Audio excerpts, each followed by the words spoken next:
வணக்கம்.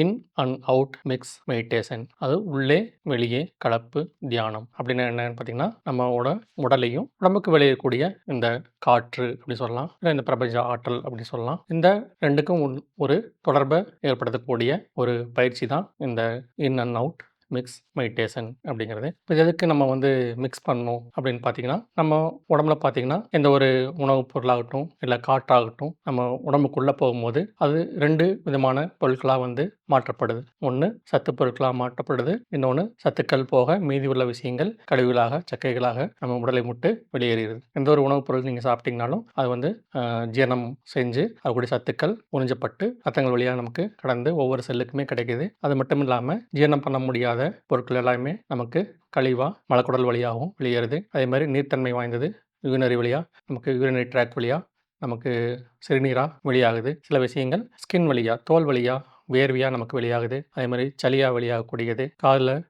சீழா வெளியக்கூடியது, கண்ணுல பேழையா வெளியக்கூடியது.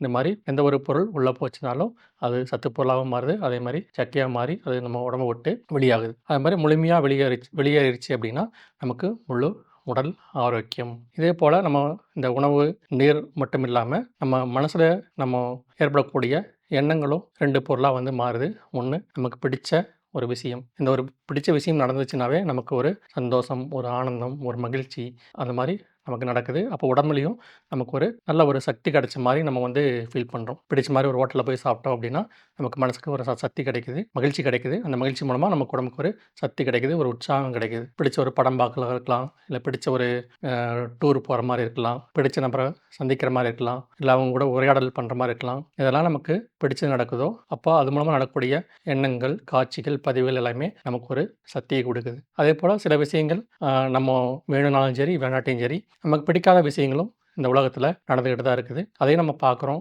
அதையும் நம்ம கேட்குறோம். அப்போ எப்போ நம்ம அதுக்கு ஒரு எதிர்மறையான ஒரு எண்ணத்த அது மேல விதைக்கிறோமோ, அது எல்லாமே என்ன ஆகுதுன்னு பார்த்தீங்கன்னா, நம்ம உடம்புக்குள்ள, நம்ம மனசுக்குள்ள ஒரு கழிவா பதிவாகுது. அந்த கழிவான பதிவுகள நம்ம வெளியேற்றிருக்கு. உடம்பு மட்டும் இல்லாம, உடம்புல இருக்கக்கூடிய பதிவுகள், பிராணன்ல இருக்கக்கூடிய பதிவுகள். அதாவது பிராண சக்தி நமக்கு ஒரு நல்ல மூச்சு காத்து இழுக்கும்போது, நல்ல ஒரு பிராண சக்தியா, உயிர் சக்தியா நமக்கு கிடைக்கவும் செய்யுது. அதேபோல அது எரிக்கப்பட்டு ஒரு சக்தியா மாத்தப்பட்ட பிறகு, நமக்கு கழிவாவும் நமக்கு வெளியேறுது.